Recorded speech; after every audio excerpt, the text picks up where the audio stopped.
Halo sahabat LPSK, bertemu kembali dengan kami dalam program podcast LPSK Bicara. Bersama saya ada Bapak Wakil Ketua Lembaga Pelindung Saksi Korban Bapak Antonius PS Wibowo. Sehat Pak? Sehat, Kiki. Berbeda dengan episode-episode sebelumnya, episode kali ini kami berada di kota Yogyakarta. Pak Anton bisa cerita Pak, kenapa kita bisa berada di kota yang dikenal dengan makanannya ini Pak? Dan kota pelajar, kalau dulu kita dikenal sebagai kota pelajar. Oke, memang Yogyakarta adalah kota yang spesial. Ya. Betul, kalau dulu adalah kota pelajar, nah sekarang sudah predikatnya udah tambah. Selain kota Apa itu Pak? pelajar, juga kota pariwisata. Pariwisata, betul. Jadi di sini tumbuh pesat lembaga-lembaga yang menyediakan pendidikan dan pariwisata. Nah, LPSK memilih Yogyakarta sebagai tempat untuk menyelenggarakan rangkaian kegiatan dalam rangka memperingati Hari Anti Perdagangan Manusia Sedunia. Nah, kita semua tahu bahwa setiap tanggal 30 Juli diperingati Hari Anti Perdagangan Manusia Sedunia. Nah, LPSK membuat 3 kegiatan yang nantinya akan dilakukan di Yogyakarta. Pertama dimulai dengan hari ini, yang tadi adalah kegiatan long march, theatrical, dan orasi. Tepatnya adalah long march kita mulai dari depan Hotel Ina Garuda di Jalan Malioboro, kemudian orasi kita lakukan tepat di titik 0 kota Yogyakarta. Nah, itu adalah kegiatan hari ini. Kegiatan besok, hari Selasa, kita akan menggelar yang namanya pelatihan singkat, ya 2 hari, yang ditujukan untuk para agakum dan stakeholder lainnya. Nah, pelatihannya tentang bagaimana meningkatkan perspektif korban Di lingkungan aparat di penegak hukum. lingkungan aparatur penegak hukum. Aparatur penegak hukum ini, sebagaimana kita ketahui, adalah mulai dari kepolisian, kejaksaan, hakim gitu. Dan dalam konteks TPPO sebetulnya bisa diperluas. Misalnya teman-teman dari Kemlu misalnya. Karena teman-teman dari Kemlu itu dalam konteks gugus tugas TPPO mempunyai tugas untuk membantu atau bahkan menjadi leading sektor pemulangan korban-korban TPPO yang ada di luar negeri. Kemudian juga peserta dari rekan-rekan kita di PP2MI. Ini juga meskipun bukan aparat penegak hukum, teman-teman ini terlibat di dalam gugus tugas pencegahan dan penanganan tindak pidana perdagangan orang. Nah, itu kegiatan tanggal 2 dan 3. Kemudian kegiatan tanggal 4 itu kita akan menggelar yang namanya Lokakarya Nasional. Lokakarya Nasional itu mengambil tema tentang memperluas akses dan kemudahan pembayaran kompensasi untuk korban TPPO. Ya. Sebagaimana kita ketahui bahwa salah satu hak dari korban TPPO adalah hak atas ganti kerugian. Nah, pada tanggal 4 Agustus itulah nantinya LPSK bersama para pembicara ahli, bersama para praktisi, bersama para NGO itu, bersama juga dengan organisasi internasional yaitu ASEAN X, ya. ASEAN X adalah ASEAN Australia Counter Trafficking. Kita menggelar 1 hari lokakarya tentang bagaimana peluang untuk untuk memperluas akses korban pada ganti kerugian, khususnya melalui kompensasi.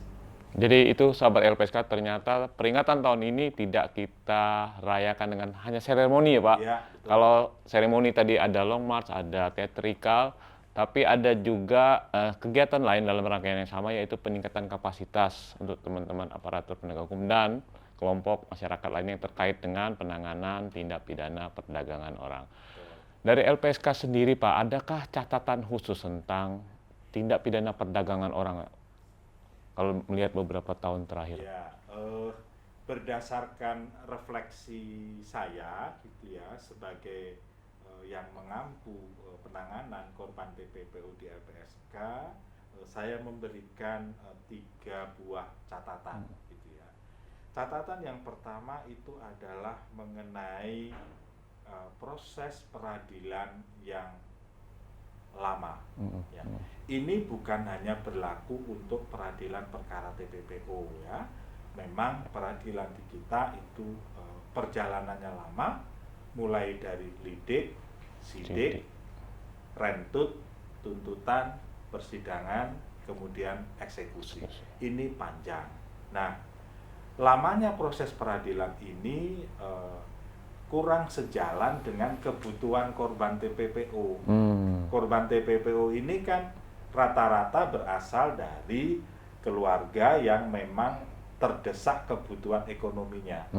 Nah, mereka secara umum sering tidak sabar gitu menunggu proses hukum yang panjang gitu kan. Sehingga seringkali di tengah perjalanan mereka sudah bekerja kembali ke tempat yang semula dia mengalami eksploitasi. Jadi itu catatan yang pertama. Catatan yang kedua itu mengenai penuntutan pelaku ya TPPO yang masih belum tuntas. Maksudnya belum tuntas itu begini, kan pelaku TPPO ini pada umumnya berjejaring ya. Terorganisir lah Pak ya. Terorganisir ya, mulai dari siapa yang merekrut, siapa yang menampung, siapa yang memindahkan, siapa yang menggunakan dan sebagainya. Nah, ini secara umum penuntutannya ini masih perlu ditingkatkan ketuntasannya. Artinya adalah ketika misalnya dalam suatu perkara itu katakanlah ada 7 atau 8 orang yang terlibat sebagai perekrut, penampung, pemindah dan sebagainya, maka idealnya semua orang ini, ke-8 orang ini adalah dibawa ke dalam proses hukum. Nah, kenyataannya karena masa perlindungan yang diberikan kepada korban TPPO itu terbatas oleh LPSK, maka kadang-kadang kita tidak tahu, kita loss of intention. Ini apakah ke-8-8-nya sudah diadili atau belum? Apalagi kalau kita menyangkut tentang pelaku yang ada di luar negeri. Tentu ini perlu effort yang lebih besar untuk bersama-sama mengusahakan bagaimana pelaku yang ada di luar negeri itu dapat diproses secara hukum. Nah, catatan yang ketiga yang perlu saya sampaikan adalah apa yang berkaitan dengan pemulihan dan penanganan korban secara cepat. Ya. Ini dirindukan oleh korban ya, khususnya adalah korban-korban yang ada di daerah ya, jauh dari pusat kota. Ini membutuhkan perhatian kita semua untuk cepat bisa datang ke lokasi korban, cepat melakukan apa yang dibutuhkan oleh korban. Begitu. Baik, Pak, ini yang selama ini pengalaman dalam pengungkapan atau proses hukum terhadap pelaku tindak pidana perdagangan orang hanya menyentuh sebatas perekrut gitu ya Pak. Tapi sebenarnya seperti yang Bapak sampaikan tadi, ada organisasi, ada jejaring di sana. Tapi terkadang pengungkapan itu tidak sampai ke level-level atas. Itu kalau dari kacamata LPSK, kenapa itu bisa terjadi Pak? Ya, mungkin sebabnya adalah karena jaringan ini memang bekerja secara rapi. Artinya antara satu dengan yang lain itu saling menutupi keterlibatannya. Sedangkan kita semua tahu bahwa proses hukum itu didasarkan kepada informasi dan atau data ya, yang disampaikan oleh para saksi termasuk korban. Nah, ketika korban ini tidak mau mengungkapkan secara terus terang siapa saja yang terlibat, ya tentu di sini kemudian ada kendala untuk bisa menjadikan orang lain yang sebetulnya terlibat itu dibawa ke proses hukum. Nah, ada satu lagi yang menarik, sering kita dengar, apalagi pada saat perayaan Hari Anti Perdagangan Manusia ini. Sahabat-sahabat kita, keluarga kita, rekan kita yang menjadi korban itu tidak merasa dirinya korban gitu Pak. Nah, kenapa sampai itu bisa terjadi, Pak? Sampai mereka mengira, loh kami tidak apa-apa kok, gitu kan. Tapi pihak berwajib menyatakan, ya kalian adalah korban perdagangan orang. Tapi mereka tidak merasa bahwa mereka adalah korban. Ya, lah itu disebabkan karena memang tindak pidana perdagangan orang itu membawa dalam tanda kutip ya manfaat pada Korban, korbannya. iya. Nah, ambil contoh aja lah, tindak pidana perdagangan orang dengan modus korban yang dipekerjakan di sektor jasa. Nah, ini kan korban mendapat gaji di situ. Betul, betul. Ya. Bahkan ketika korban masih di daerah, di lokasi awal itu diberi kemudahan yang luar biasa. Ya. Diberi uang untuk naik pesawat menuju tempat bekerja, diberi kemudahan untuk mengurus identitas diri dan sebagainya.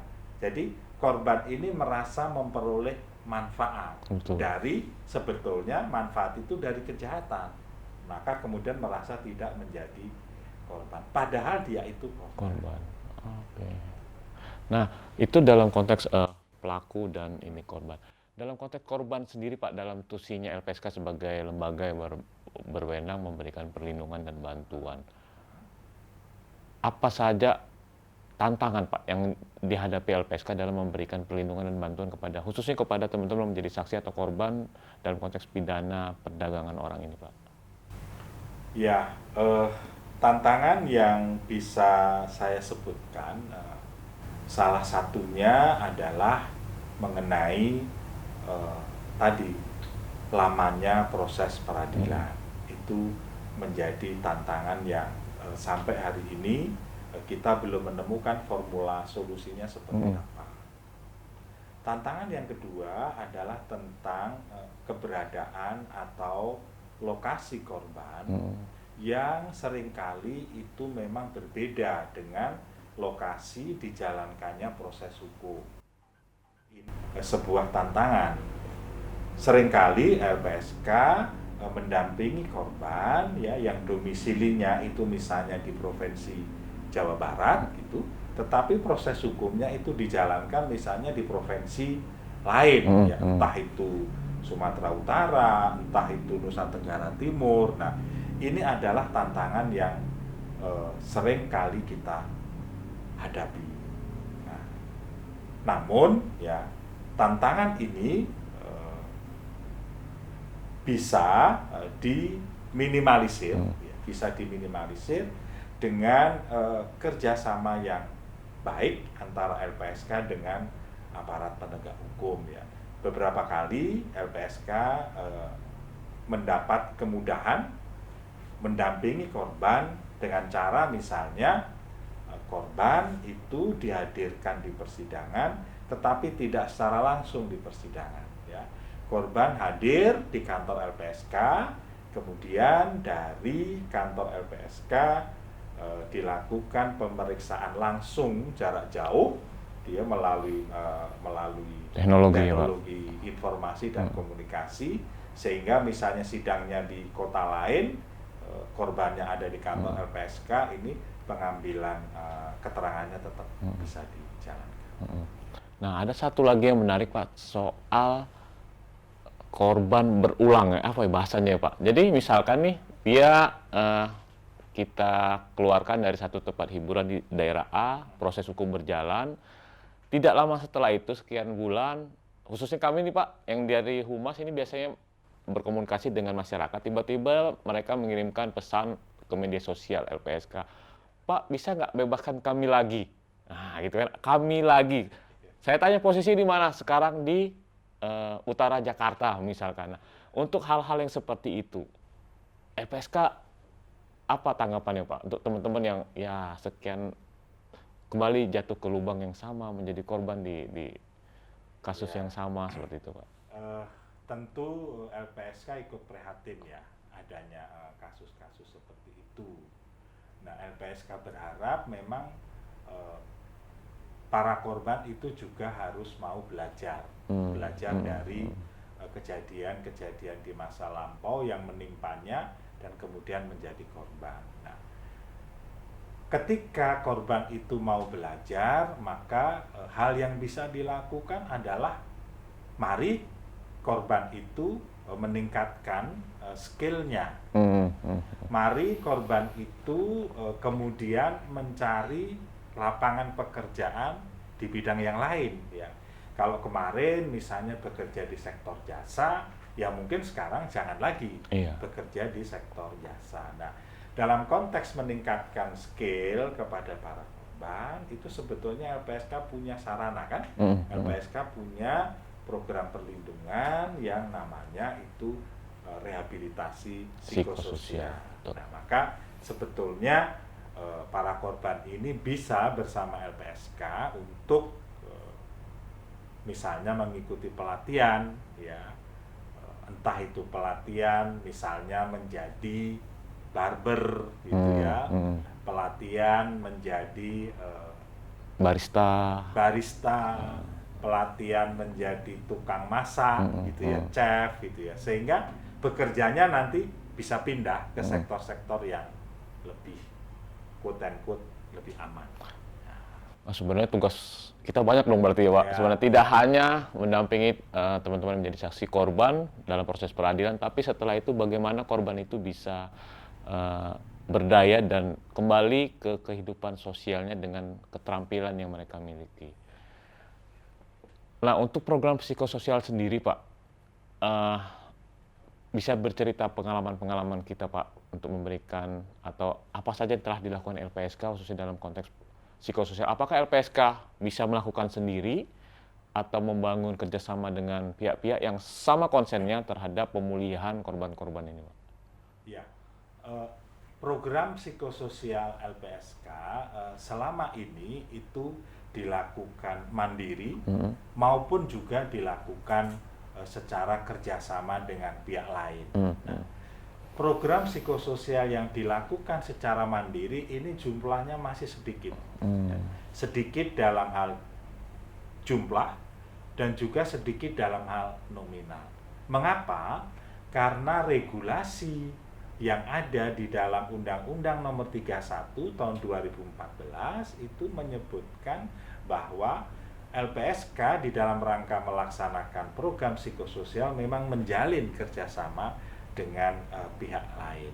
Nah, namun LPSK juga diberi kewenangan untuk membuat keputusan yang terbaik bagi korban di dalam rangka memberikan layanan psikososial. Oleh karena itu, mulai tahun ini sudah ada beberapa korban yang mendapatkan misalnya program perlindungan psikososial melalui bantuan usaha atau bantuan alat atau modal untuk bekerja. Nah, misalnya dalam bentuk dibelikan mesin jahit. Nah, karena nilai rupiah mesin jahit itu tidak begitu besar, ya, maka pimpinan LPSK melakukan terobosan baru. Udah, kalau hanya dalam tanda kutip mesin jahit, kita tidak usah mencari kerjasama dengan pihak ketiga, kita belikan saja. Nah, ini masih sedikit. Nah, yang paling besar adalah kerjasama dengan pihak ketiga. Nah, kerjasama dengan pihak ketiga ini banyak sekali gitu kan. Kita kerjasama misalnya dengan lembaga-lembaga filantropi, ya. Ada yang namanya Basnas, ada yang namanya Perum Pegadaian, ada yang namanya Lasismu, ada yang namanya KWI, ada yang namanya banyak lah. Gitu. Nah, dari kerjasama dengan pihak ketiga inilah LPSK mendapatkan dukungan untuk melakukan program-program psikososial bagi korban TPP. Nah, tahun depan, ya, LPSK mulai sekarang sudah berjalan menuju terobosan. Ini bocoran nih. Ya, bocoran nih. Jadi terobosannya apa? Terobosannya adalah program perlindungan psikososial ini akan menjadi program prioritas nasional. Nah, harapannya dengan ini nanti menjadi program prioritas nasional, maka negara akan memberikan anggaran yang cukup kepada LPSK untuk melaksanakan program psikososial. Ya. Seperti contoh tadi, misalnya ada korban yang membutuhkan bantuan untuk beli alat bekerja, misalnya gitu ya, peralatan barber gitu ya, atau peralatan barista gitu ya. Barangkali nanti tahun depan kita bisa berikan secara langsung, nah, sehingga korban-korban itu bisa menjadi lebih cepat mendapatkan peralatan bekerja untuk meningkatkan penghasilan. Mohon doa restunya.